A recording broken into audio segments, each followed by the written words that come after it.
Acte 4, partie 2, section 7. De la liberté. Cette dernière section diffère beaucoup des autres.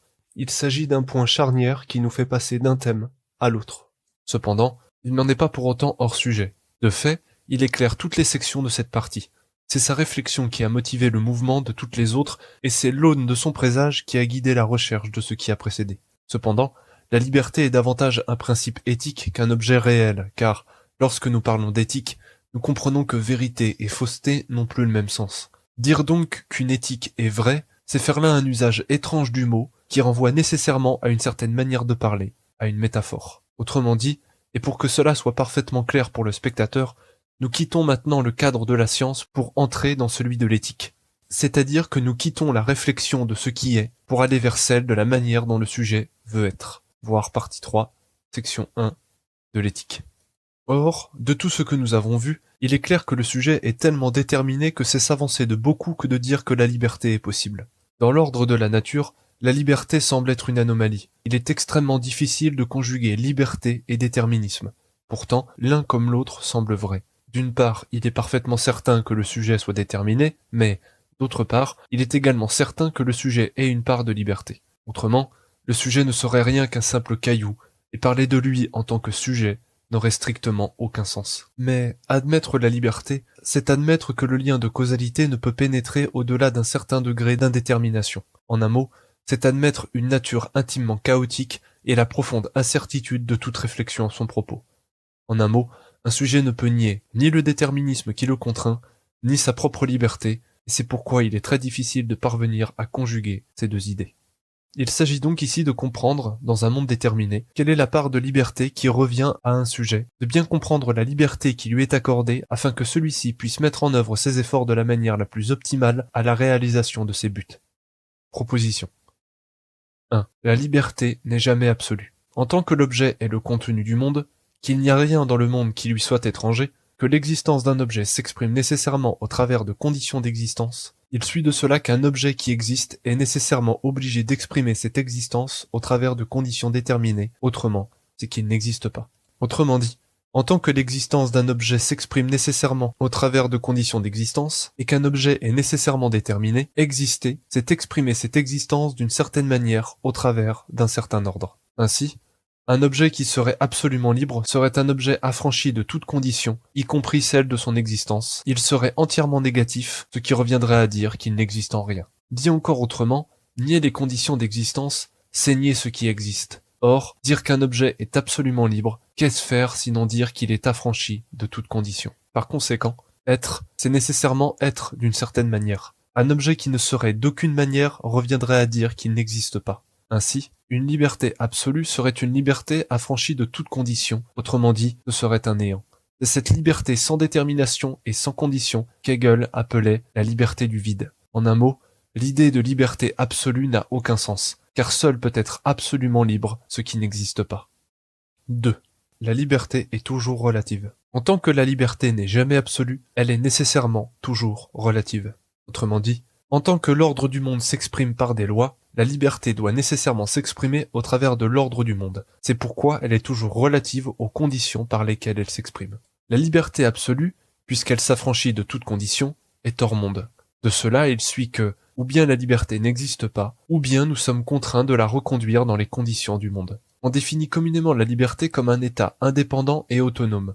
Cependant, en tant que le monde est un cosmos, il n'est rien en ce monde qui puisse être autonome et indépendant. Si donc la liberté existe, elle est toujours relative à ce qui détermine son existence. 3. Les conditions d'existence sont les conditions de la liberté. En tant que la liberté est toujours relative, elle est restreinte à un contexte. Elle s'exprime toujours au travers de conditions précises qui sont les nécessités de son existence. Ainsi, le déterminisme n'est donc en rien un obstacle à la liberté, mais en est une condition nécessaire. Sans cela, la liberté ne peut avoir aucun sens. Ainsi donc, du fait même qu'il existe, un objet est déterminé par la manière par laquelle il existe. Et comme l'existence d'un objet prend place au sein de conditions, ces conditions d'existence sont à la fois ce qui le contraint et ce qui le permet. Elles sont les nécessités sans lesquelles un objet ne peut exister. Sans elles, un objet ne pourrait être en aucune façon. L'idée de liberté absolue est postulée par un sujet car la résistance aux conditions qui le contraignent laisse au sujet l'impression que sa liberté serait plus grande une fois qu'il en sera affranchi. Mais quand on s'affranchit de tout, on n'est plus en rien. Citation. La colombe légère, lorsque, dans son libre vol, elle fend l'air dont elle sent la résistance, pourrait s'imaginer qu'elle réussirait bien mieux encore dans le vide. Emmanuel Kant, Critique de la raison pure, introduction à la première édition. Remarque. L'esprit du commun a tendance à voir le déterminisme comme négatif. La raison en est que le mot de « condition » est assimilé à l'idée de contrainte. C'est pourtant cette contrainte qui détermine ce sans quoi il serait impossible de se maintenir dans l'être plus d'un soupir. Si on définit la liberté comme l'absence de dépendance et ce qui est affranchi de toute condition, alors on comprend vite qu'il n'y a rien de libre. La raison en est que rien n'existe sans ce qui, non seulement permet son existence, mais qui également la maintient. Autrement dit, tous les objets existent grâce aux conditions qui les rendent possibles, qui les font exister, qui les maintiennent dans cette existence. Tout ce qui existe se trouve compris dans un même réseau d'interdépendance. En ceci, rien dans le monde n'est indépendant, rien n'est créé par soi et pour soi, rien n'est extérieur au monde, et tout existe relativement à ce monde. En un mot, tout ce qui existe est dépendant du monde. 4. L'intention d'un sujet s'exprime toujours au travers de conditions d'existence. En tant qu'il existe une volonté, et que tout ce qui existe a un ordre, si la volonté existe, elle s'exprime nécessairement au travers d'un ordre. La volonté ne s'exprime donc pas de manière affranchie de toute détermination, mais doit nécessairement s'exprimer au travers de l'ordre du monde. Elle n'est donc pas absolument libre, mais doit nécessairement trouver sa place au sein de l'ordre du monde. Remarque. L'esprit général croit qu'il y a une contradiction à penser que liberté puisse être contrainte. Mais comme la science doit bien rendre raison des choses au travers d'un certain ordre, il croit qu'une chose qui est réellement libre ne pourra jamais être expliquée par la science. Ainsi, une chose absolument libre serait quelque chose de magique, de complètement en dehors de tout ordre et de toute science. À partir de là, il sépare radicalement deux notions. D'un côté, il y a l'objectif, le concret, et de l'autre, le subjectif, propre à chacun et parfaitement libre. Mais subjectif ne veut aucunement dire libre. De même, dire qu'un sujet a une expérience subjective ne veut aucunement dire qu'il est libre de choisir quel effet cela lui fait. La science ne peut rendre raison que de ce qui est déterminé. Et comme tout ce qui existe s'exprime au travers de lois déterminées, il est clair que la volonté, et plus généralement tout ce qui est subjectif, doit nécessairement s'exprimer par des conditions et des déterminations. 5. Un objet n'est pas libre de ce qu'il est. En tant que tout objet prend son existence du monde, que l'existence d'un objet s'exprime nécessairement au travers de conditions d'existence, et que les objets sont déterminés par d'autres objets, il suit de cela que ce qu'est un objet est nécessairement déterminé par les éléments du monde qui en sont les constituants. Cela s'impose à l'objet sans qu'il n'y soit actif, et ce qu'il est fondamentalement reste à lui-même comme entièrement étranger. 6.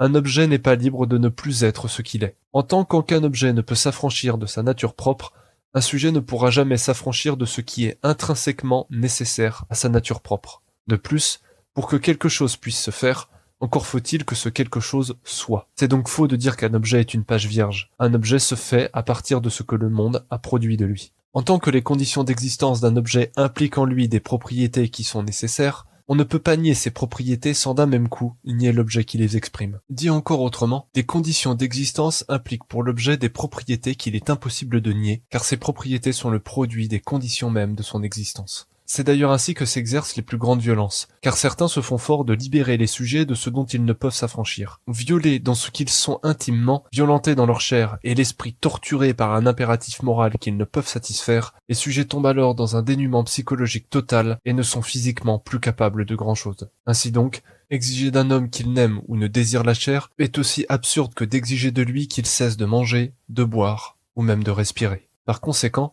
si certains définissent comme mal les propriétés qui sont l'implication nécessaire des conditions d'existence d'un objet, ils ne pourront jamais purger ces propriétés sans d'un même coup supprimer les conditions qui en sont la cause. Et comme ces conditions sont indissociables de l'objet, une telle pensée finit toujours par ne plus voir dans le monde que des coupables, seulement bons pour le gibet. En un mot, si un objet n'est pas libre d'être ce qu'il est, il n'est pas non plus libre de n'être plus ce qu'il est. 7. Un objet n'est pas libre de ce qu'il devient. En tant que l'essence est ce sans quoi rien ne peut ni être conçu, que l'essence est la condition d'existence des phénomènes, que l'essence précède l'existence, qu'une modalité est impossible d'une même essence, et qu'un objet n'est pas libre de ce qu'il est, il suit de tout cela qu'un objet n'est pas libre de toutes ses manières d'être. Il ne peut jamais devenir que ce qui est déjà compris dans son essence. Autrement dit, En tant que l'inertie d'un objet est déterminée par la logique de sa forme et que les modalités sont déterminées par l'essence dont elles sont l'expression, l'objet n'est pas libre d'être ni de devenir ce qu'il veut. Tout ce qu'il est, tout ce qu'il fait, tout ce qu'il devient est déterminé par la logique de sa nature propre, dont il suit le cours et dont jamais il ne dévie.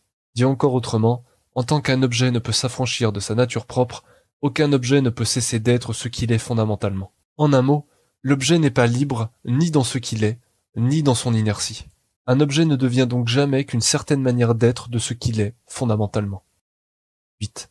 Un objet n'est pas libre de ne pas agir. En tant que tout ce qui existe est effectif, un objet est nécessairement soumis à l'effectivité de l'être et ne peut jamais se trouver dans un état absolu de repos. Il doit nécessairement agir et être agi. Autrement dit, un objet ne peut pas se retrancher de l'effectivité du monde pour agir, pour ainsi dire, de l'extérieur. Il doit nécessairement prendre place au sein du monde et en subir l'effectivité continuelle. De plus, en tant qu'un objet est déterminé par le contexte dans lequel il est compris, un objet ne peut jamais agir de telle manière qu'il fait absolument fi de son contexte. Il agit et est agi, toujours relativement par rapport au contexte dans lequel il se trouve. 9. Un objet n'est pas libre de la manière dont il est affecté. En tant qu'un objet est passif lorsqu'il éprouve un affect, un objet n'est pas libre ni d'être affecté, ni de vouloir quel effet un affect produit en lui. 10. Un sujet n'est pas libre de ses idées. En tant qu'un sujet a nécessairement une idée de ce dont il fait l'affection, et qu'un sujet est passif à sa propre pensée, un sujet n'est pas libre d'avoir les idées qu'il veut. Celles-ci s'imposent à lui par des déterminations précises, auxquelles il demeure passif. Si, en soi, un sujet est toujours actif, s'il pense et juge à chaque instant, si le seul fait de recevoir l'information implique un traitement de cette même information par la condition du corps, un sujet ne choisit pas comment cette information se présentera à lui, mais il la reçoit selon le traitement propre à sa condition. Ainsi, cette activité se fait pour ainsi dire malgré lui, et le sujet subit passivement sa propre activité. C'est pour cela que nous disons que le sujet en est passif et étranger. Ainsi, c'est de présumer de beaucoup que de parler de liberté de penser. Un sujet ne choisit ni de penser, ni ce à quoi il pense. Le sujet se croit libre car il a l'impression qu'il est l'auteur de ses idées. Mais ses idées lui sont inspirées par deux choses, sa fonction propre possédant une certaine inertie, et le contexte dans lequel il se trouve et dont il subit l'affection. Ce que nous appelons les idées vulgaires sont ces idées qui sont produites par l'inertie de la forme dans laquelle est pris le sujet, envers laquelle il n'a aucun pouvoir et qu'il subit entièrement, passivement. Elles ne sont rien sinon le produit instantané de l'affection du moment. 11. Un sujet n'est pas libre de ses intentions. En tant qu'un affect produit toujours une suggestion, qu'un sujet est toujours passif dans ses affections, et que les suggestions déterminent le sujet dans ses intentions, un sujet n'est pas libre d'avoir l'intention qu'il veut. Son intention est toujours le produit d'affections qui le conduisent tout naturellement à suivre l'inertie de l'objet qui les cause. 12. Un sujet n'est pas libre de ses passions. En tant que les suggestions déterminent le sujet dans ses intentions, et que les suggestions déterminent les passions d'un sujet, le sujet n'est pas libre de ses passions. Cette dernière sont des affects qu'il subit et dont il suit tout naturellement les suggestions pour réaliser les intentions qu'il porte. 13. Un sujet n'est pas libre de ce qu'il fait. En tant que l'affection d'un sujet en détermine les actions, et qu'un objet n'est pas libre de ne pas agir, il s'ensuit qu'un sujet est toujours contraint de faire et que tout ce qu'il fait n'est pas le produit de ses intentions propres, mais toujours de la détermination d'autre chose qui le contraint à une certaine action. Par exemple, c'est le déterminisme du corps qui, lors de périodes de froid, afflue le sang dans les organes vitaux pour maintenir ces derniers sous bonne température. Il s'agit là d'un réflexe du corps que le sujet ignore lui-même et dont il découvre les effets après qu'il se soit produit. Autrement dit, un sujet ne s'appartient pas entièrement. Il n'est pas dépositaire de tout ce qu'il est, ni de tout ce qu'il fait. Tout ce qu'il est et ce qu'il fait est déterminé par quelque chose d'autre sur lequel il n'a aucun pouvoir et aucune responsabilité. En effet, les sujets agissent toujours en ne connaissant pas tous les éléments avec ou sur lesquels ils agissent. Ainsi, aucune de leurs actions n'est faite selon une connaissance adéquate. C'est pourquoi le sujet n'est jamais certain de rien, ni de ce qui se fait, ni de ce qu'il fait. De plus, la condition même de l'objet contraint à un certain usage. C'est ainsi qu'un sujet, croyant gouverner un objet, est d'abord gouverné par l'objet. Il ne peut en faire ce que l'objet interdit, et bien qu'un objet ait de multiples possibles, un sujet n'est pas libre d'en faire tout ce qu'il veut. 14.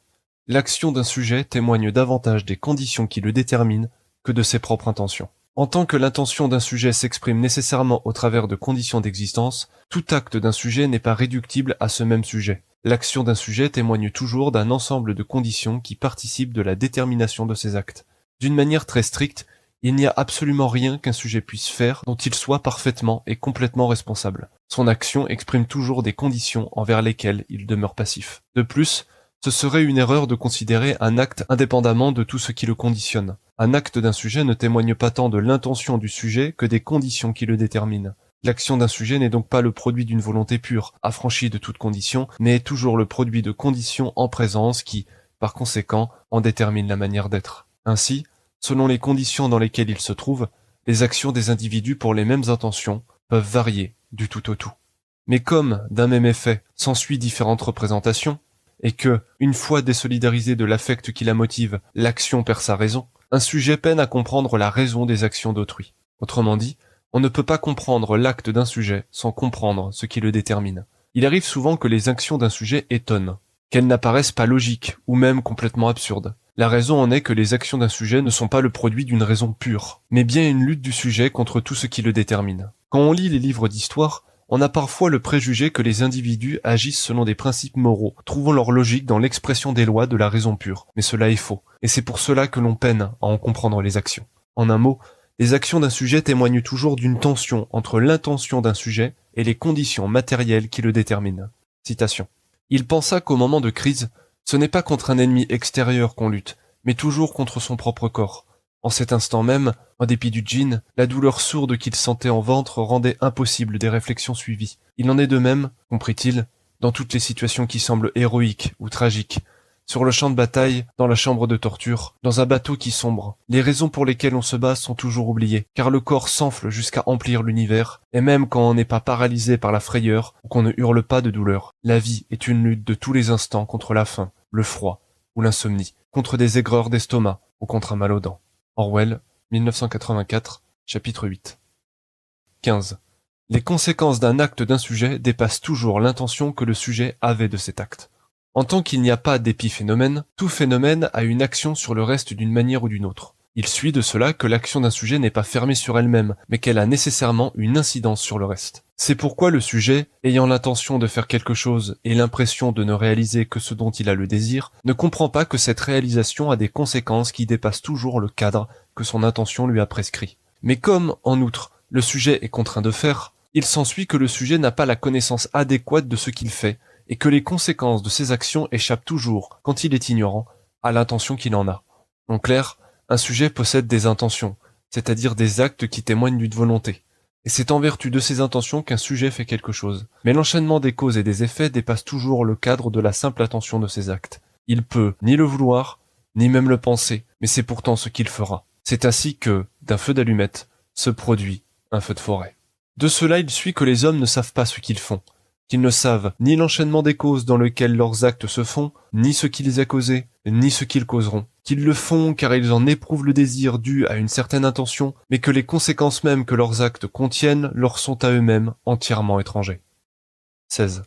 Le sujet n'est pas libre d'être heureux.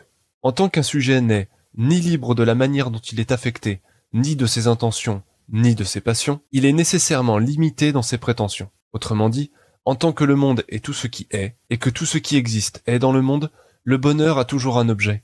Il est toujours le produit de quelque chose d'autre que le sujet. Ainsi, si le bonheur existe, le sujet doit nécessairement le trouver au travers de l'ordre du monde. Si l'on pense autrement, c'est que l'on croit à un bonheur sans objet, à un bonheur qui viendrait de soi comme une sorte d'onanisme spirituel ou celui d'une psychologie contradictoire d'arrière-monde où le sujet exècre dans la vie ce qu'il espère dans la mort. En clair, s'il est vrai que le sujet fait ce qu'il aime, on oublie vite qu'il y a des raisons pour lesquelles il aime, ainsi que des raisons qui lui font aimer. Ainsi, le sujet peut être très heureux de faire n'importe quoi pour peu qu'on le lui fait aimer. De plus, le sujet est limité dans ses aspirations et dans ses prétentions. Ce que le sujet définit comme étant le souverain bien est le produit de détermination qui manifeste de ces conditions. Par exemple, il n'y a pas de bonheur plus grand pour un sujet que celui de l'existence, de plaisir que celui de se sentir vivant, d'œuvre que celle d'alimenter cette vie dans laquelle il se trouve. De même, le commerce nous apprend que quand bien même un sujet détesterait quelque chose, si elle lui est constamment présentée, il finira par l'aimer. De même, pour la vie, ne pouvant faire autrement et condamné à y être constamment confronté, le sujet ne peut que l'aimer. Tout cela est inspiré au sujet par ses conditions d'existence qui viennent lui faire apparaître ses frontières comme étant le bien le plus souverain. Plus fondamentalement encore, le sujet puise sa joie dans la réalisation de sa détermination. Non seulement le sujet n'est pas libre de ses passions et limité dans ses prétentions, mais en plus, il trouve sa joie dans la réalisation de ce qui le détermine. Comme ce en quoi il trouve son bonheur lui est suggéré par ses propres conditions, le sujet trouve sa joie dans la réalisation des déterminations auxquelles il demeure passif et qui s'imposent à lui, comme s'il en était étranger. Autrement dit, la nature inscrit dans le sujet une fonction. Le sujet se satisfait donc de la réalisation de cette fonction. Il trouve sa grâce dans la réalisation de sa détermination et c'est pourquoi il est d'autant plus enclin à la réaliser. Comme si l'outil était heureux de servir, le sujet est heureux de se soumettre au Dieu. Et comme le chien d'eau désire ardemment aller dans l'eau, le sujet désire ardemment s'unir à telle ou telle chose. Et c'est de la réalisation de ce à quoi il est déterminé par sa condition qu'il puise toute sa jouissance. Plus précisément, le sujet est à ce point esclave du monde que lorsqu'il va vers son instinct, vers son destin, ou vers quelque autre but nécessaire, il en sera satisfait. Il éprouvera de la joie ou quelque autre passion heureuse et appellera ses passions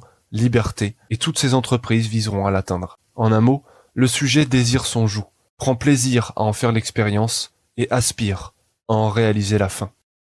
17. L'ignorant n'est jamais libre. De tout ce qui précède, il s'ensuit nécessairement que l'ignorant est entièrement passif à tout ce qui l'affecte et que, même quand il est actif, cette activité se fait en dépit de lui, comme s'il en était entièrement étranger. L'ignorant n'est donc jamais libre, mais toujours esclave. Autrement dit, il n'est pas plus grande servitude que l'ignorance. En effet, celui qui ne sait rien faire, et, tout en se croyant libre, il ne fait qu'obéir aveuglément à toutes les déterminations qui s'imposent à lui. Il devient un être entièrement mécanique, un jouet entièrement soumis à la puissance des circonstances, des conditions et des objets autour de lui. Mais jamais il n'est le sujet actif de ce qu'il fait. Tout au mieux n'est-il que l'expression de la puissance d'autre chose. L'ignorant est ce que les latins appelaient un imperitus, c'est-à-dire un individu étant gouverné, dans le sens de privé de liberté, un incompétent impuissant qui ne peut agir que par l'action d'un autre. C'est-à-dire que, ne pouvant agir par lui-même, puisqu'il est impuissant, il doit nécessairement être agi par autre chose. En allant plus loin, si l'ignorant ne sait pas ce qu'il fait, il ne sait pas non plus où il va. Et c'est pourquoi il ne tient en rien, et qu'il ne peut garder aucun cap puisqu'il en change à la moindre affection. C'est pourquoi il n'est rien de moins libre que celui qui, au lieu de suivre sa raison, suit ses passions. En outre, un sujet est déterminé par tant de conditions qu'apprendre à interagir avec un sujet n'est pas tant parler à un agent libre qu'interagir avec un composé de conditions sur lequel l'interlocuteur cherche à avoir une influence de telle manière à ce qu'elle serve ses intérêts. C'est en effet comme cela que l'on interagit avec un ignorant, non pas tant par malveillance que parce qu'il est incapable de comprendre autre chose. L'expression de la raison vraie est impropre à son interaction. Il ne la reconnaît ni ne la comprend. Soit il en reste indifférent, soit il s'en moque, soit il s'en vexe. Ce qu'il y a de plus étonnant, c'est que lui témoigner de l'estime et présager de son intelligence en lui parlant selon la raison est, pour lui, comme quelque chose de déplacé. C'est comme si on l'insultait, et c'est pour ainsi dire contre les mœurs de parler selon la raison et la vérité. Il faut donc nécessairement interagir avec l'ignorant comme avec un animal privé de raison qui ne se meut que par les lois du mouvement, de cause à effet. En clair, celui qui ignore ne peut rien faire d'autre que subir.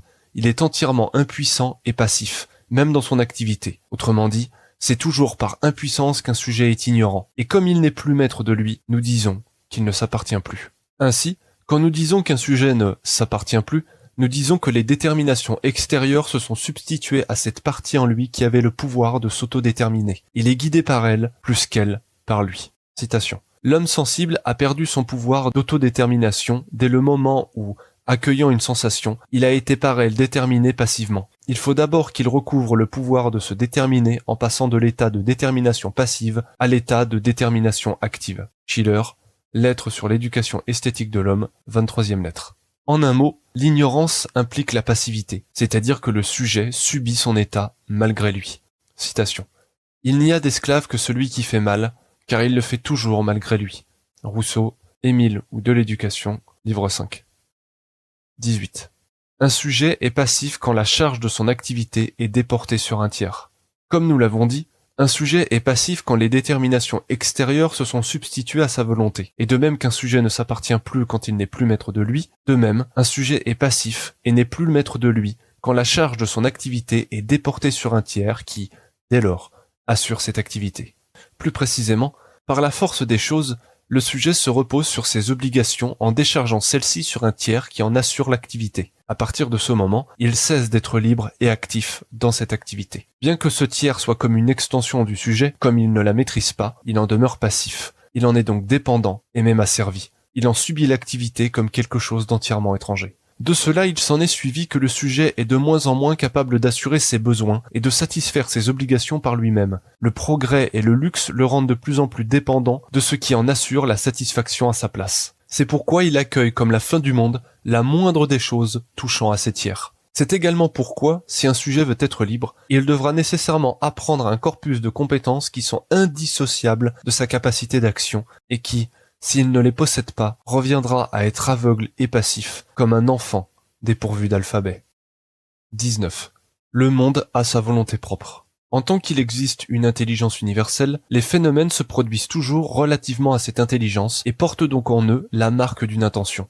C'est pourquoi nous disons que le monde a sa volonté propre. De plus, en tant que les suggestions déterminent le sujet dans ses intentions, la volonté du monde détermine les intentions d'un sujet. Il suit de cela que si un sujet ne comprend pas la volonté du monde, il ne peut rien comprendre à la sienne propre. Ainsi donc, connaître le monde, c'est se connaître soi-même. C'est connaître les éléments qui affectent et déterminent les différents objets du monde, dont le sujet lui-même. Par conséquent, un sujet se trouve compris dans le mouvement d'une forme qui possède une intention. Le sujet suit cette intention et, tout en la prenant pour sa volonté propre, se fait finalement l'exécutant d'une volonté qu'il ignore et ne comprend pas. En outre, comme le sujet trouve sa joie dans la réalisation de ce qui le détermine, ainsi donc, la volonté du monde ou, ce qui revient au même, la raison universelle, se réalise par les déterminations que les sujets trouvent satisfaction à réaliser. Ainsi donc, les sujets, tout en se croyant libres, obéissent en réalité à des schémas géométriques desquels ils ne sont que les exécutants. Mais comme ils ont l'impression d'en être les auteurs par ce qu'ils appellent leur libre arbitre, ils y déploient tout le zèle propre à l'exalter et infligent toute la fureur de leur courroux sur quiconque tenterait de les en empêcher.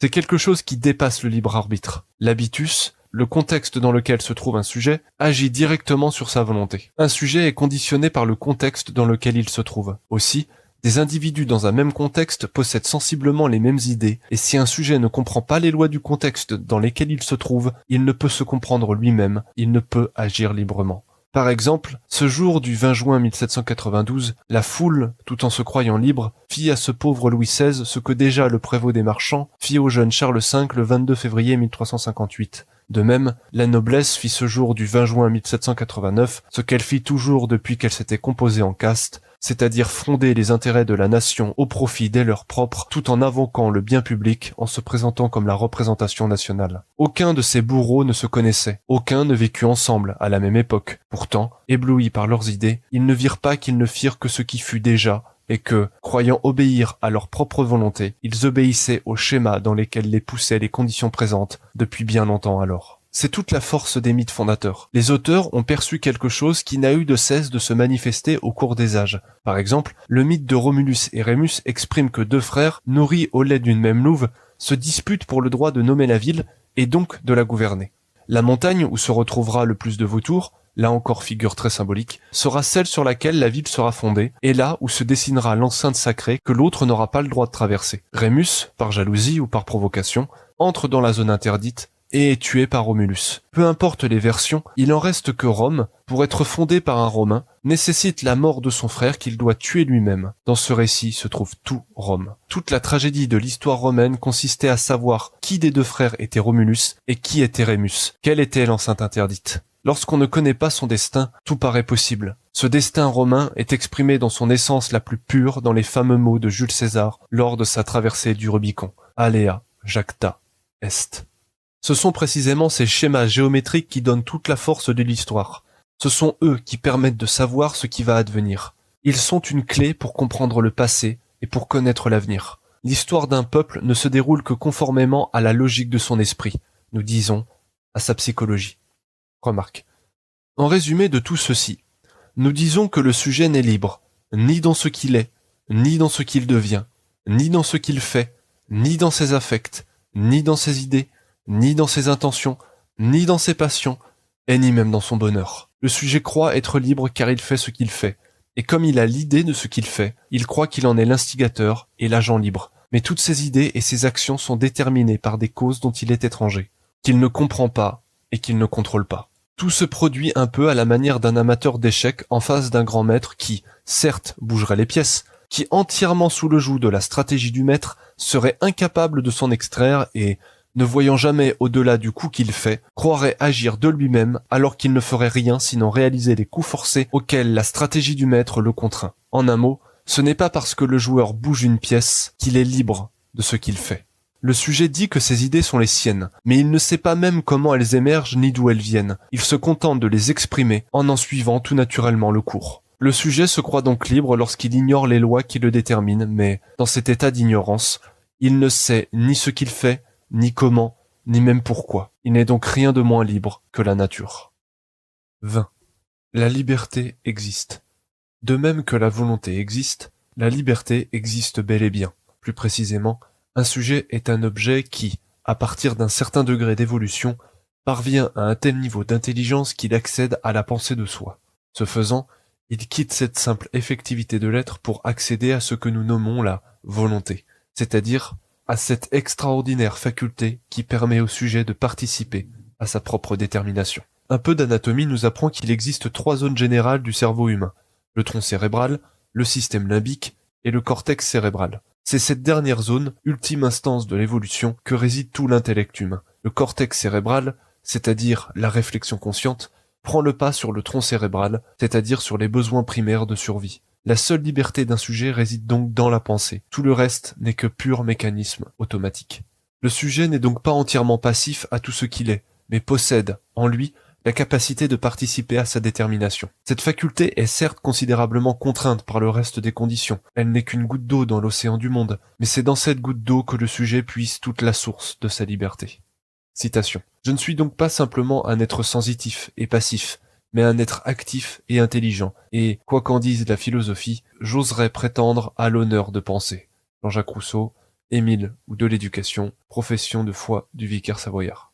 Remarque. À la vue de tout ce qui précède, le spectateur pourrait sans doute croire que nous sommes fatalistes. Il n'en est rien. D'une manière qui pourrait paraître étrange, le sujet est moins libre qu'il espère et plus libre qu'il ne croit. C'est ce que nous nous proposons d'expliquer ici. On a coutume de dire que, puisque les sujets sont déterminés, ils n'ont aucune liberté. Aussi, certains penseurs ont présenté la liberté comme une idée chimérique qui n'avait de réalité que celle de l'imagination. Il est clair que, si, d'une part, on présente la liberté comme ce qui est affranchi de toute condition et que, d'autre part, on admet que l'existence d'un objet s'exprime au travers de mécanismes déterminés, alors il n'est rien qui soit libre. Il ne serait donc plus requis de rien faire, il n'y aurait qu'à se laisser porter par le cours de la fatalité. Or, force est de constater que le monde n'est pas ainsi ou que, s'il l'est, le sujet ne peut rien en savoir. Le sujet existe, est contraint de faire et, en cela, est contraint de s'interroger sur ce qu'il fait. Il y a donc, dans l'essence même du sujet, certains possibles qu'il est libre ou non de réaliser. Et si certains possibles s'imposent à lui par force de nécessité, il en est certains qui ne pourront jamais se réaliser sans la participation active du sujet. Il est vrai que la réalité des possibles est un sujet complexe. Dirons-nous que la capacité de mouvement d'un pion n'existe pas? D'une certaine manière, oui, mais cela serait dire que la pièce ne peut aucunement se mouvoir autrement que par le mouvement qu'elle fait. Cela nous paraît inexact ou, encore une fois, si c'est le cas, nous ne pouvons rien en savoir. Nous croyons donc que le pion possède une multitude de possibilités qui suit de sa condition. Mais c'est la volonté qui la meut qui lui fera activer une possibilité plutôt qu'une autre. Car s'il fallut que tous fussent aliénés de volonté, jamais aucun sujet n'eût pu survivre ni découvrir qu'une vérité. Ainsi, le sujet est déterminé, certes, mais le système dans lequel il est déterminé est si vaste qu'il laisse au sujet une immensité de possibles. Un sujet ne peut nier sa détermination pas plus qu'il ne peut nier sa volonté. Cette volonté doit se frayer un chemin au travers d'un réseau très complexe de détermination qui la contraignent et limite ses prétentions. Mais si le sujet parvient à la cultiver et à l'utiliser comme il faut, il peut être ce que l'on nomme véritablement libre. 21. Le sujet est contraint à la réflexion de ce qu'il fait. En tant qu'un sujet ne peut pas ne pas agir, que la théorie détermine la pratique, et qu'une idée inadéquate cause un acte inadéquat, la connaissance de la vérité est au sujet un besoin pratique. Ainsi, il est impossible pour un sujet de ne pas réfléchir sur les actions qu'il fait, de ne pas chercher à ce que ses actions soient les meilleures possibles, et, par conséquent, de ne pas chercher à savoir. Autrement dit, il n'est pas dans la puissance d'un sujet de ne pas penser, de ne pas faire, et donc de ne pas vouloir savoir. Un sujet est nécessairement, dans sa condition même, amené à réfléchir sur ses actions et à comprendre cette vérité qui est seule capable de faire, de ce qu'il fait, une action adéquate. En un mot, comme un sujet est déterminé à savoir, s'il veut bien vivre, le sujet contient, dans sa condition même, le moyen de sa liberté. Citation. Ce qui rend les hommes capables de penser les rend capables de la vérité. Mais ce ne sont ni les honneurs, ni les richesses, ni les degrés, ni la fausse érudition qui les rendent capables de penser. C'est leur nature. Ils sont faits pour penser parce qu'ils sont faits pour la vérité. Malebranche, de la recherche de la vérité, livre 5, chapitre 7. 22. La liberté consiste dans la capacité d'action d'un sujet. En tant que la liberté est toujours particulière et toujours relative dans le contexte dans lequel elle se trouve, il n'y a jamais de manière absolue d'être libre. Un sujet est toujours libre relativement aux conditions dans lesquelles il se trouve. La liberté d'un sujet s'exprime donc relativement à sa condition propre. Que le spectateur se demande s'il considère comme libre un prisonnier ayant parvenu à s'échapper de sa cellule. Un tel individu n'aura fait qu'échanger un contexte plus étroit contre un contexte plus grand, des restrictions plus étroites contre des restrictions plus grandes. Ainsi, si la liberté du contexte présent est plus grande que celle d'avant, elle est plus petite que celle d'après. Par exemple, la liberté d'un esclave diffère de la liberté d'un seigneur, mais tous deux peuvent autant se dire libres, car la liberté consiste dans la possibilité d'action circonscrite dans les conditions présentes. Pour reprendre cette formule fameuse, la plupart du temps, on fait ce que l'on doit, le reste du temps, on fait ce que l'on peut. De même, pareil à ces individus qui, soumis au pire des dogmes religieux, se disent toujours libres, ou ceux qui, enfermés dans leur quartier, se le croient tout autant, ou comme ceux qui, endoctrinés par une idéologie particulière et soumis à la censure du groupe et au poids de la communauté, se vantent de parler librement. De même, disons-nous, tout individu peut se dire libre relativement aux conditions dans lesquelles il se trouve. Libres, en effet, le sont-ils, libres de faire tout ce qui n'est pas interdit. Il n'existe pas un seul individu où cette idée de la liberté ne s'appliquerait pas. C'est pourquoi n'importe qui peut se dire libre. De plus, en tant qu'aucun objet ne peut s'affranchir de sa nature propre, aucun objet ne peut s'affranchir des conditions qui déterminent la possibilité de sa liberté. La liberté d'un pion n'est pas la même que celle d'une dame. Pourtant, tous deux ne peuvent s'extraire de l'échiquier qui les contraint, car c'est lui qui leur donne la possibilité de leur mouvement. En un mot, la liberté d'un sujet consiste en sa capacité d'action dans sa condition propre. Sa liberté consiste dans ses coups possibles. 23. Savoir, c'est pouvoir. En tant que la liberté n'est jamais absolue, elle s'exprime toujours au travers de conditions bien précises. Comme la liberté consiste dans la capacité d'action d'un sujet et que l'ignorant est toujours esclave, plus un sujet connaît, plus il est puissant, plus il est libre. La véritable connaissance n'est donc jamais impuissance, mais toujours puissance, et plus un sujet est puissant, plus il est libre.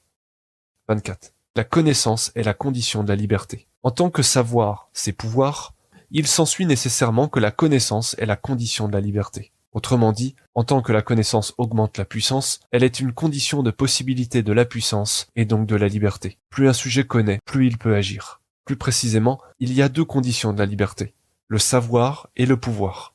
L'un implique toujours l'autre, et aucun ne peut être véritable en l'absence de l'autre. En effet, le savoir implique toujours le pouvoir, et aucun pouvoir ne peut être véritable s'il n'est, à un moment ou à un autre, soutenu par la vérité. De plus, comme le monde est un cosmos, un objet est toujours inscrit dans un réseau d'autres objets. Ainsi, connaître un objet, c'est également connaître les différents rapports qu'il entretient avec le reste. C'est pourquoi, connaître un objet, c'est être capable d'en faire usage. Et si un sujet prétend connaître un objet quoi qu'il ne puisse en faire l'usage, c'est qu'il ne le connaît pas encore adéquatement. Autrement dit, à l'instar d'un ingénieur qui, face à sa machine, est capable de la modifier tant qu'il a les outils pour le faire, de même, quand un sujet connaît la mécanique d'un objet, il est forcément capable d'influer sur son mouvement du moment qu'on lui en donne les outils. Dit encore autrement, le savoir est toujours opérant. Quand on connaît, on est toujours capable de faire. Ceux qui excellent dans la science des mots, mais qui ne sont capables de rien, sont en réalité ignorants de tout. De cela, il suit que celui qui est véritablement libre agit toujours. Celui qui croit être libre, bien qu'il ne fasse rien, atteint en vérité le comble de l'impuissance. De cela, il suit également que, en tant que savoir, c'est pouvoir, plus le corps est parfait, plus l'est pareillement l'esprit, et plus l'esprit est parfait, plus l'est pareillement le corps. En un mot, le savoir permet de savoir faire, et sans savoir, rien ne peut être fait. La condition de la liberté est donc la connaissance de la vérité, et, de plus, s'il n'y a pas de vérité, il n'y a pas de raison dans les choses, et le monde n'est plus qu'un chaos irrationnel, où le sujet ne peut rien faire d'autre que subir passivement l'absurdité du monde. Citation. La liberté, c'est la liberté de dire que 2 et 2 font 4. Lorsque cela est accordé, le reste suit. Orwell, 1984, partie 1, chapitre 7. 25. La connaissance rend libre. En tant que la connaissance est la condition de la liberté, il est parfaitement clair que la connaissance, quand elle est véritable, rend libre. Autrement dit, comme l'ignorance confine à l'impuissance, c'est la vérité qui rend les sujets libres dans leur puissance d'agir. De manière très imagée, la connaissance de la vérité est, au sujet, pareille à la connaissance des mouvements des pièces d'échecs, ce sans quoi elle reste inerte. De même, l'ignorant reste passif, et comme la liberté consiste en sa capacité d'action, plus ce sujet en apprend sur la vérité, plus il en apprend sur sa propre capacité, plus il peut être véritablement actif dans cette capacité. Dit encore autrement, en tant que la liberté d'un sujet consiste dans l'ensemble de ses possibles, plus ces possibles sont connus, plus la liberté d'un sujet est grande. La raison en est que son action ne sera plus le produit d'une nécessité qui s'impose à lui, mais bien de sa volonté qui se détermine au mieux dans ces différents possibles. De cela, il suit qu'aucune connaissance vraie ne peut être appelée inutile, car toute connaissance, quand elle est vraie, est utile. Elle augmente toujours la puissance du sujet. De plus, en tant que la connaissance de la vérité est la condition de la liberté, le sujet connaissant ne laisse aucune place au hasard, mais c'est exactement ce qu'il se produit à chaque instant, et ce qu'il se produira ensuite. Ainsi, un sujet connaissant, s'il sait et s'il se fixe un but, ne laissera rien au hasard. Il saura même influencer et exploiter les déterminations nécessaires auxquelles il est soumis. Ainsi, il saura exactement ce qu'il fait. Il pourra donc être dit libre. En un mot, un sujet ignorant est toujours esclave, et seul un sujet connaissant peut être dit véritablement libre. C'est pourquoi la vérité affranchit toujours. Elle est ce par quoi un sujet peut être dit libre. Citation. Vous connaîtrez la vérité, et la vérité vous affranchira. Jean 8, 32. 26. La connaissance est toujours active. En tant que savoir, c'est pouvoir, le sujet connaissant contribue à sa nature par la connaissance qu'il en a. Dit autrement, du fait qu'il la connaisse, il participe à sa propre détermination. Il est donc actif contrairement aux passifs qui ne participent en rien à leur détermination, mais se contentent de subir passivement celle de la nature. Autrement dit, en tant que la vérité rend libre, seule une action fondée sur la vérité peut être dite libre et active. C'est pourquoi nous disons qu'une action est dite vraie quand elle est libre. Tout le reste n'est que du vent. C'est également pourquoi nous avons dit que réaliser l'action d'une passion, ce n'était rien faire. Ainsi, peu importe ce qu'il fera, le sujet connaissant le fera en conscience, et ne laissant aucune place au hasard, il saura exactement ce qu'il fait. De même, s'il se fixe un but, il saura exactement comment y parvenir. Il n'aura ni espoir, ni crainte, il saura. Ainsi, il sera entièrement dépourvu de haine, de joie, ou de quelque passion que ce soit, à ce degré que même s'il perd, il aura été libre tout du long.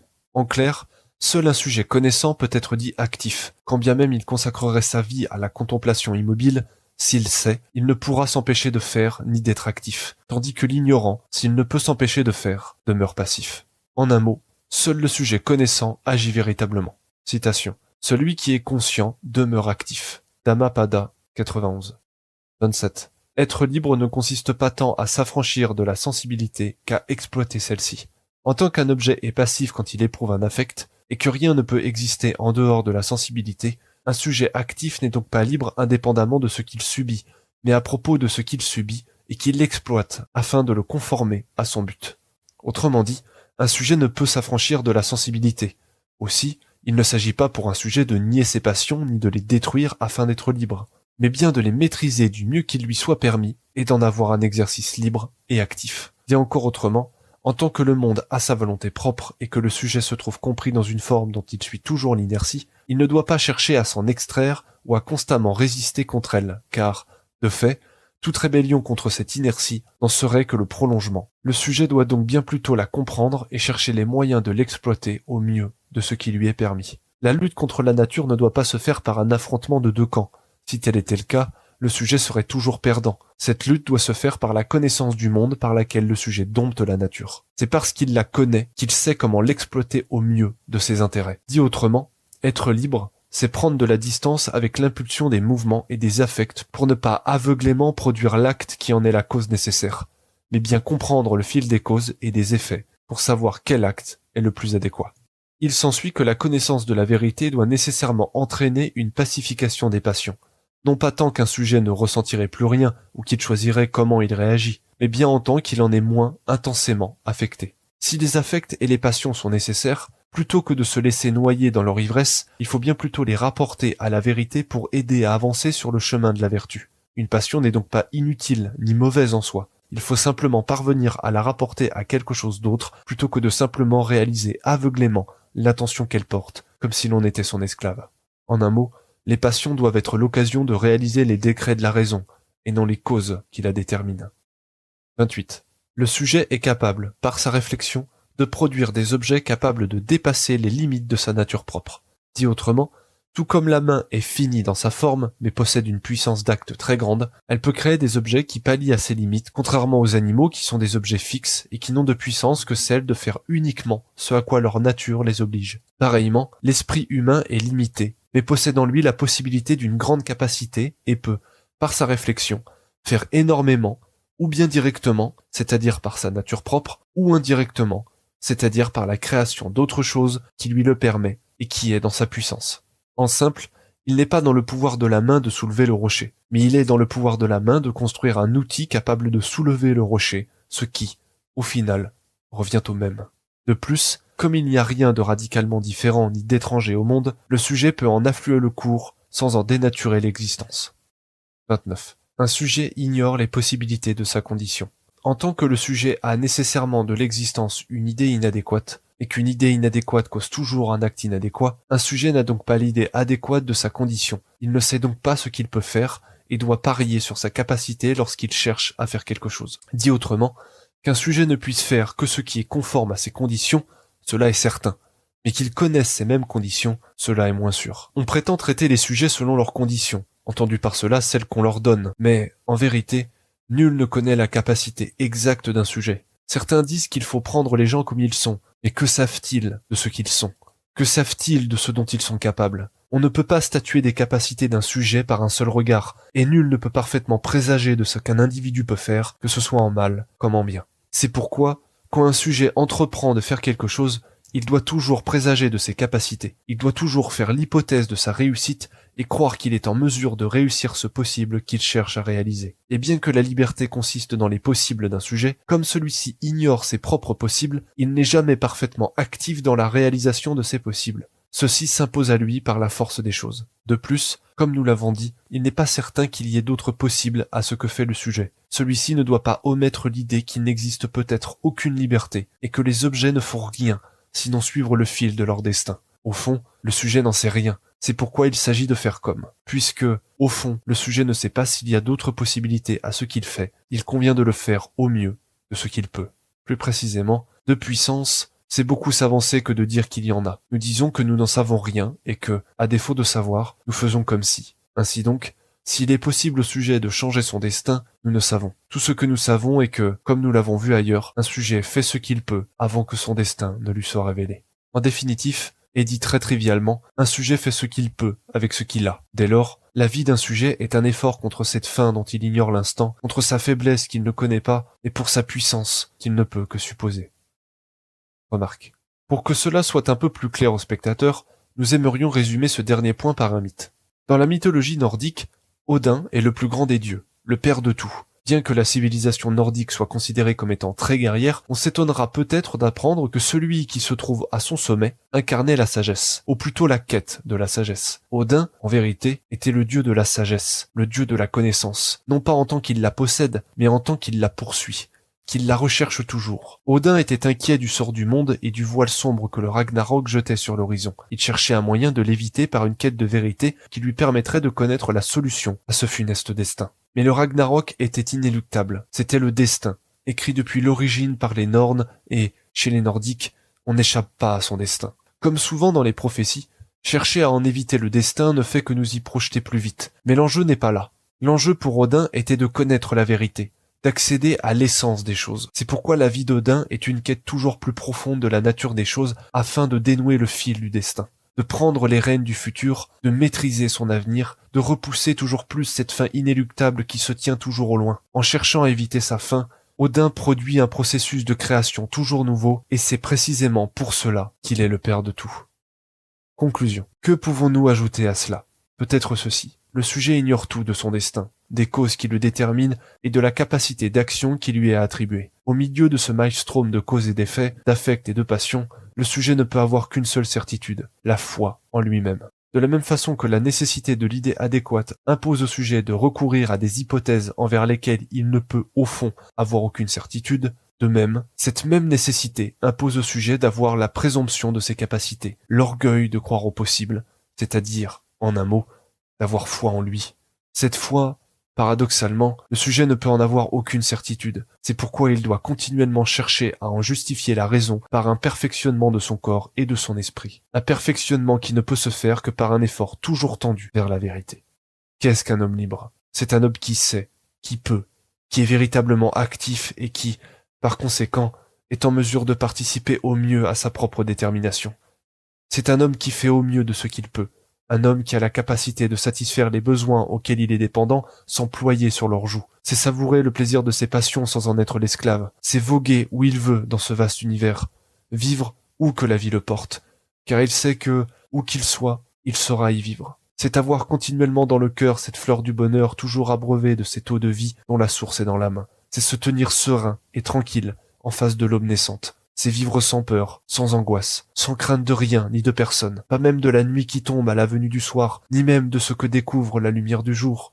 C'est vivre sans se soucier du lendemain ni des défis à venir, car il sait que, peu importe les épreuves que lui réserve le jour, il a en lui la force de les relever, et que le jour où il ne l'aura plus, c'est que le chemin s'arrêtera. Rien ne peut le blesser, rien ne peut l'emprisonner, ou lui faire véritablement du mal, car rien dans le monde ne saurait lui ravir cette lueur d'espoir qui brille tout au fond de son cœur, cette lueur qu'il suit quand tout n'est plus qu'ombre et ténèbres, et qui l'emmène au-delà de l'arc-en-ciel. Oh mes amis, c'est cela la liberté, la vraie liberté. Fin de la section 7, fin de la partie 2. Tu sais qu'il y a un bateau qui mène au pays des rêves. Là-bas où il fait chaud, le ciel ne passe pareil. Tu sais qu'au bout de cette terre, oui les gens s'aiment. Des milliers de graines de joie comme poussent ici la haine. On m'avait dit petit gars, là-bas on t'enlève tes chaînes, te donne une vie sans Dieu, t'es dans l'arène. Comme ici, tout petit après 9 mois à peine, on te plonge dans une vie où tu perds vite haleine. Lors sans hésiter, j'ai sauté dans la mer pour rejoindre ce vaisseau et voir enfin cette terre. Là-bas trop de lumière, j'ai dû fermer les yeux, et rien que les odeurs remplissaient tous mes vœux.